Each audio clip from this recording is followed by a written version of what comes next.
this talk is about storage operator in Kubernetes and why it's important. And it's a getting your feet wet thing, so we're not going above the belly, just soaking the feet. Because for me, it's more about telling why this is interesting and why this is important, and showing a small demo of what's to come in Kubernetes. The thing I'll be showing today is an alpha feature, so you need to turn the feature on the API server, even in 1.16. So it's new stuff, but it's really awesome, I think. So, yes. So I put up a picture of me so you know what I look like, I guess. I usually get two questions around this picture. One is, why are you holding a playing card in your hand? That was because at DevOps days I did a magic trick on stage. I did something called backpalming. And the follow-up question is, why is it a Uno card? But that was what I had. My name is Henrik Høegh. Impossible to pronounce in French, especially Høegh. I'm on Twitter because I was told that's where all the cool kids are. So I had to adopt that technology. I work for Praqma, now Praqma Eficode. We are a larger family now of 300 people. I mainly focus on two things, or two focus areas. One is cloud native. I love everything cloud native, like Kubernetes and all that stuff. I've been doing Kubernetes since version 1, the hard way, installing it piece by piece, spending nights, yelling, all that stuff, past that. And the other thing I do is a lot of Atlassian stuff, so Jira, Confluence, Bitbucket. I think most people know that. And then I did the funny thing about combining the two, so I made something called Ask, and we'll look at that later on. I even have an email, so you can mail me if you want, especially if you have relevant questions. Yeah, so that's me. So let's dive into it. So what's the problem? We should often, before we start to fix stuff, we should find out what the problem is. It's like saying, I want a 3D printer. That's the solution before I have the problem, right? And I still don't have the problem. So I don't have a 3D printer.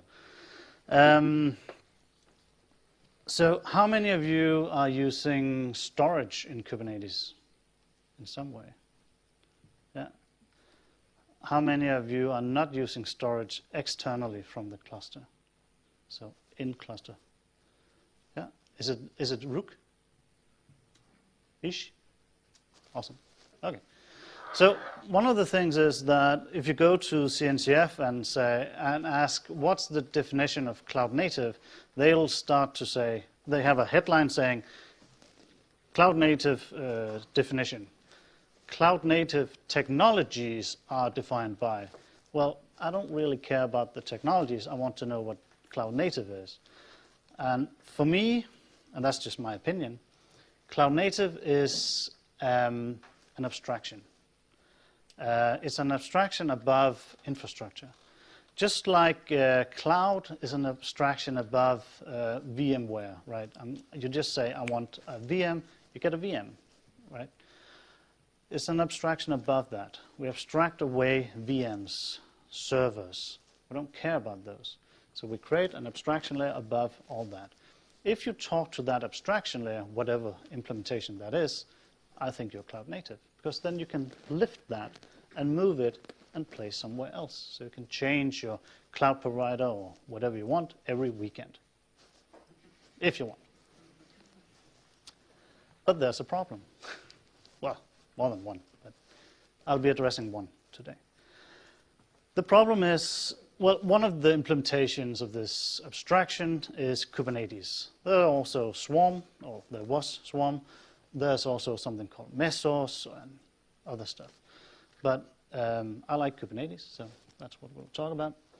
So the problem is that everything inside the cluster that talks to the cluster or the API server and works that way and use service discovery, that's really awesome because then you can just lift it and move it.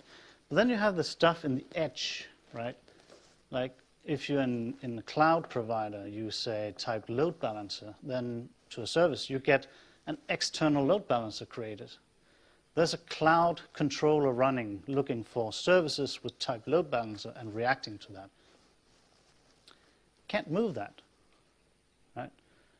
If you use storage in Google or AWS or Azure or whatever they call it, you define specific storage classes that only works there, right? So you can't really do that. You have this sticky stuff. So that's the problem. And one of the promises I feel about Cloud Native is that you can move it. So we need to fix it. So how do we go about fixing this? Well, some people say, why not just use NFS? Create a VM outside, set up NFS, or if they have an NFS service as a service, use that. For me, there are some problems with that. One of them is speed. NFS is okay fast sometimes, especially if you don't care about which order things come in and out. Then it's really fast, but useless. The problem is that, let's say you set up an NFS server and then all your services use that, then you're basically dividing the speed with your services, right? So there's something about speed that is not really awesome. And the other thing is, and I have these quotes, I call them things, like I came up with the tripod paradox. I like that. So you don't want to build systems like this. I own a telescope. This system sucks. Trust me, one leg breaks and you lose a telescope. And NFS is a bit like that. If one NFS server breaks, then your entire cluster that has states stop working. We don't want that, right? It's a single point of failure usually. Setting up a high available NFS, how many of you have that? Nobody. Okay, good. How many of you are using NFS with your Kubernetes cluster? Brave people. Okay, good. So then we move on to other solutions, like why not just use Ceph? How many of you know Ceph? Yeah? How many of you have set up Ceph manually? You have. Oh my God. And you. Damn. So you too should know that the word just is a big word, right? Well, you don't do it because complexity, right? There's a lot of complexity in Ceph. Ceph is really awesome. It scales to 1,000 nodes. You can just kill stuff and it just keeps working. It's a bit like RAID, right? It shards things out, does a lot of great stuff. It's just really complex. You need a whole team to do this, right? And you need to ask yourself, do you really want to learn all that complexity just to get storage in your cluster? I mean, do you need to learn how to set up all of this? How many of you want to learn that? You do. Get out. No. I mean, and if you're a developer, why should you? You just want storage, right? I want to deploy a pod. I want storage. Please give it to me. Obviously, there needs to be someone in the company that knows how this works and take backup outside the cluster and something like that, disaster recovery, but not as a developer. I just want to use it. Right? So to quote CoreOS or Corios or whatever they were called, they got acquired by Red Hat, who got acquired by IBM. An operator is an application-specific controller. So Kubernetes works by having controllers. They have a control loop, they listen, and they react. Right? So we have the scheduler, for instance. It listens for things that doesn't have a node attached to it. And then it solves the problem and puts in a node. You can create your own controller or your own operator. If you have an application that needs a lot of care or a lot of details to get it to work, right? So instead of doing it manually, you can actually code it as code. Right? And that's what an operator is. And the thing we'll talk about today is Rook, and Rook is an operator. An operator works in the way that you have an API server. This is very simplified, but you have an API server. This is what you talk to, the point of truth. You deploy an operator. It listens for custom resources. So you know in Kubernetes you can have a kind pod. I can have a kind Minecraft if I want, or Minecraft server, or whatever you want. And then this operator will listen for these objects in the API server. Then you create a custom resource like Minecraft or whatever you want to call it. And then this operator listens and it starts to create some objects or reacts in some way. In the Minecraft thing, it would create a deployment with a Minecraft server or whatever. And what happens, because nothing really happened yet, we just put objects or manipulated objects in the API server, right? It's decoupled. So what happens is that it creates magic, sort of. What we want is not magic, we want storage, right? So Rook is an operator that listens for specific CRDs or CRs and reacts when you give it to them.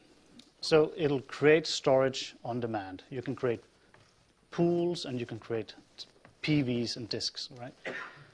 And that's what we are after. At the bottom here, I have a link to all of these concepts. So afterwards, you can find if you want to read more about it. Yeah? Are there any questions to this? No? Okay. So I need an operator. That should be your first thought, right?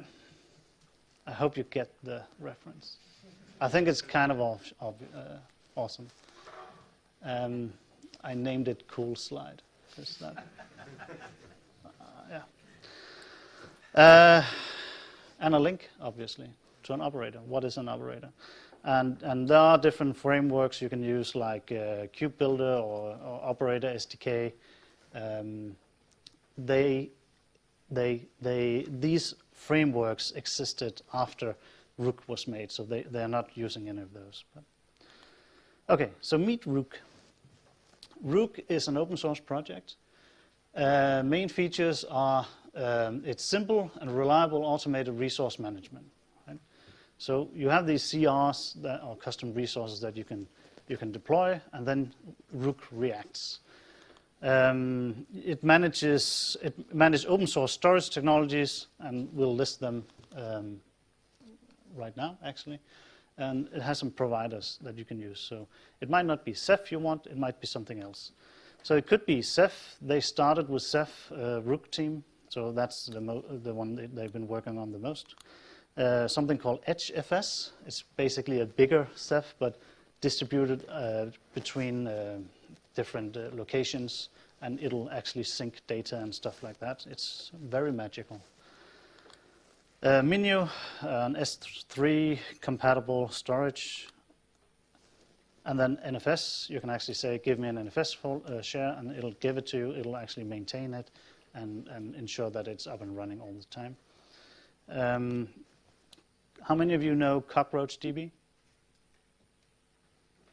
It's only the most awesome database in the world. You should check it out. It's a distributed database where you can just kill stuff randomly and it'll heal.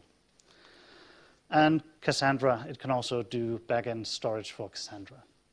So those are some of the things you can create with Rook. So now let's talk about how can we use it. And as I said earlier, I combined my two interests of work, and I created or worked on something called ASK, Atlassian Software and Kubernetes. where you can deploy Jira, Confluence, or Bitbucket, either server or data center editions into Kubernetes and manage them inside Kubernetes. And the reason why it's a good fit for a demo here is that the storage demands for it is that each pod needs its own volume for a home folder. It needs to be a read-write once, so only this pod has access to this volume, right? But then it also needs a volume for every Jira instance in the data center installation, where every Jira or Confluence or Bitbucket have read and write access to the same data or the same volume. And if you look up in the matrix on on Kubernetes documentation, how many storage providers support read-write-many, it's not a lot. It's very few that does. Ceph is one of them, NFS is one of them, Gloucester FS is one of them, I think. Yeah.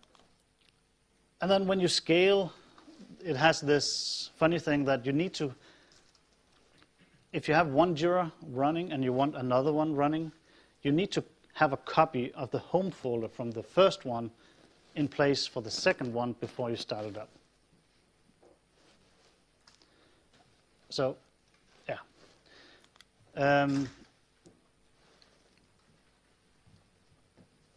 One of the things I want to show today is a feature that actually allows you to do this in a descriptive way, right, with YAML. But let's look at it. So we have Jira 0 running.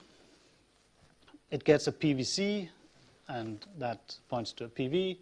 Read-write once, right? So only this part can read and write to this. And then we have a PVC for the data center folder with a read-write-many, and it has a PV as well. So this is what we want up and running.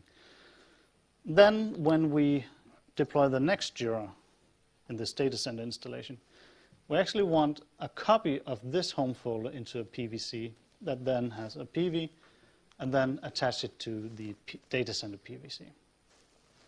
Are there any questions to this? Is this clear?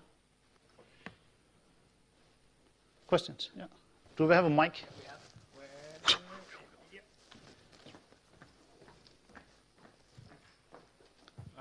Why a copy of PVC home?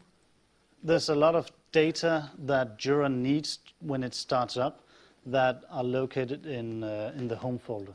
And when you scale Jira or Confluence or Bitbucket data center, you need a copy of that from one of the other installations. But afterwards, will they be synchronizing between themselves? Yes. Okay, so from there on, it will write to both? Yes, yes, okay. Yes. Was there another question? Yeah.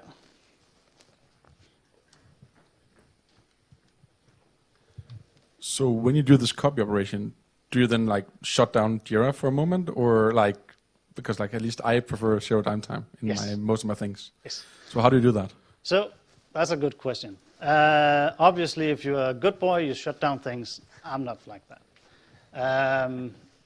So the thing I want to show you today in the demo is actually how to do this with the new alpha features. There are two cool alpha features out. One is snapshotting and one is cloning. I'll be showing the snapshotting because with that you can do both. And that's actually what I want to show today.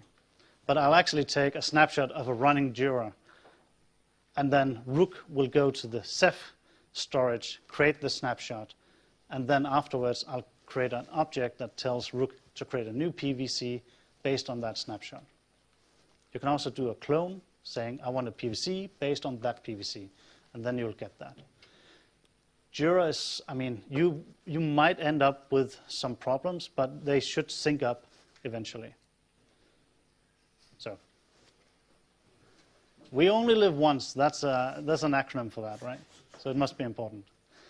Okay, so planning. Dun, dun, dun, battle plan. We need to deploy the Rook operator. We need to create a storage class, because we create those ourselves, for both read-write-once and read-write-many.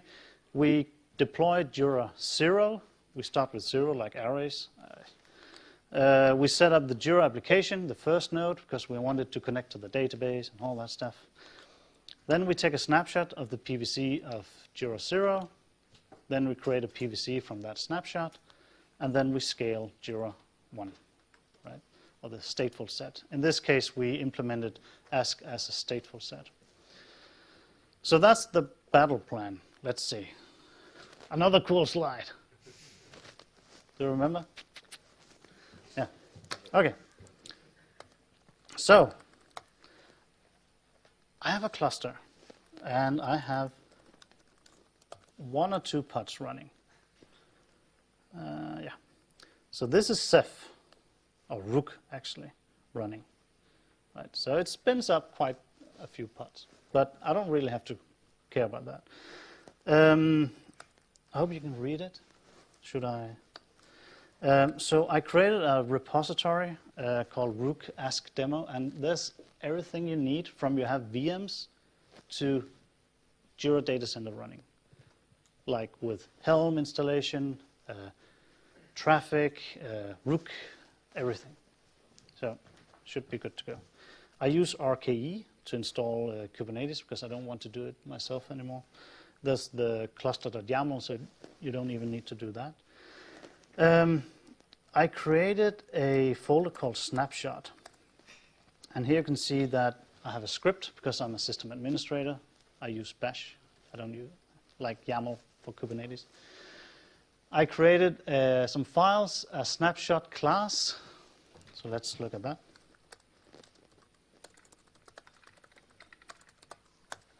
It creates a snapshot class, a volume snapshot class, so that Rook knows what I'm talking about.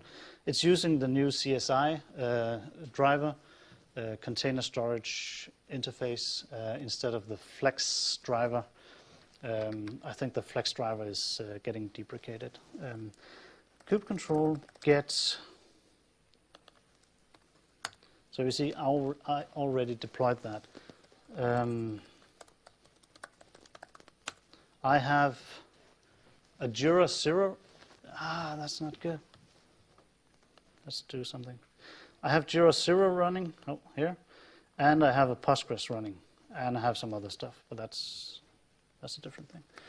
So let's create a snapshot. So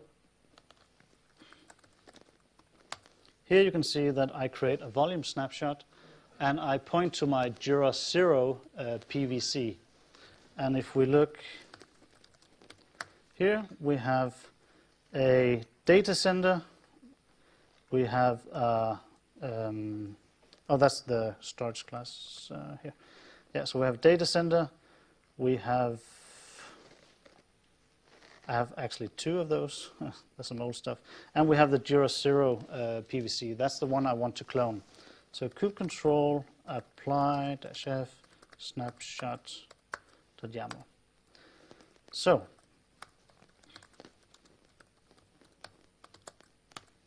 now I have a snapshot of this. Now I want to restore, basically. I want to create a new PVC based on that snapshot. And I do that here. I create a persistent volume claim, and then on the data source, I choose the volume snapshot. So kubecontrol apply -f here.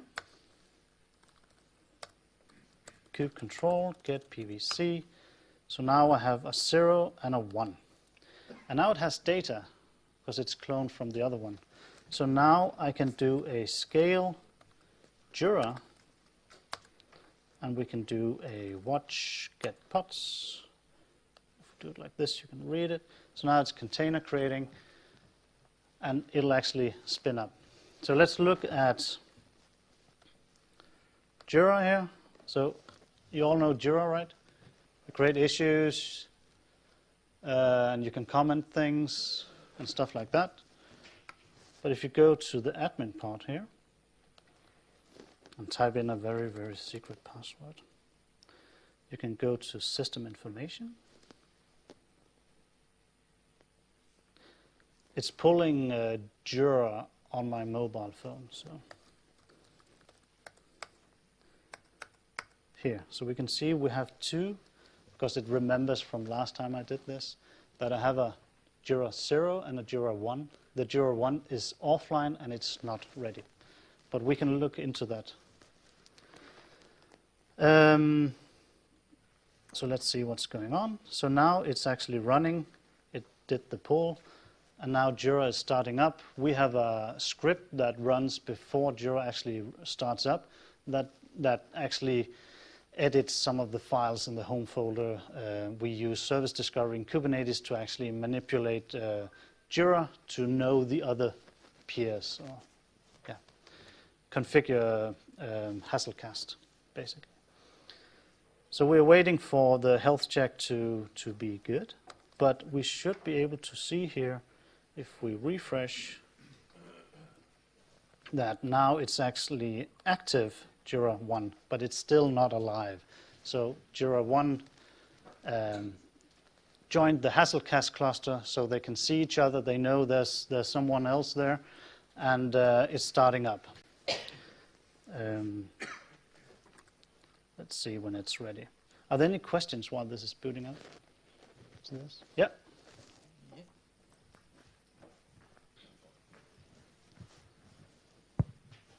When you created this snapshot class, is it something that Rook provides you with the ability to create this snapshot class, or could you just create a snapshot class for an Azure volume or something like that?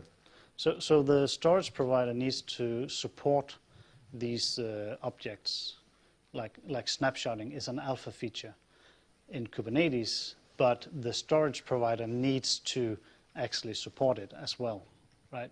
So if you haven't enabled the snapshot feature, then nothing will happen because Kubernetes will not react. The CSI driver, the storage driver, won't react on it. And Rook will not do what it should do then. So it won't work. So we need both to support it, both Kubernetes, the CSI driver, and then the storage provider. I don't know much about cloud storage. I don't use it. I have my data center here.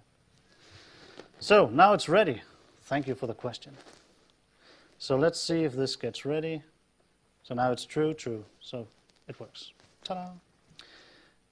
As you can see, I made a repository with everything, with the Ask deployment, Helm, Postgres, Archie, Rook, Snapshot, and Traffic, and Metal LB.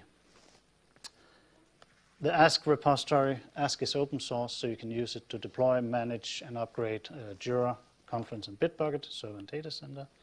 So let's move on. Ta-da! Come on, yeah. So what can we make of this? So remember, I wanted to lift up the infrastructure and move it, right? Or the abstraction layer, at least, the cloud native layer. And I think when we move storage inside the cluster, it's a lot easier. There's less sticky stuff that prohibits you from doing that.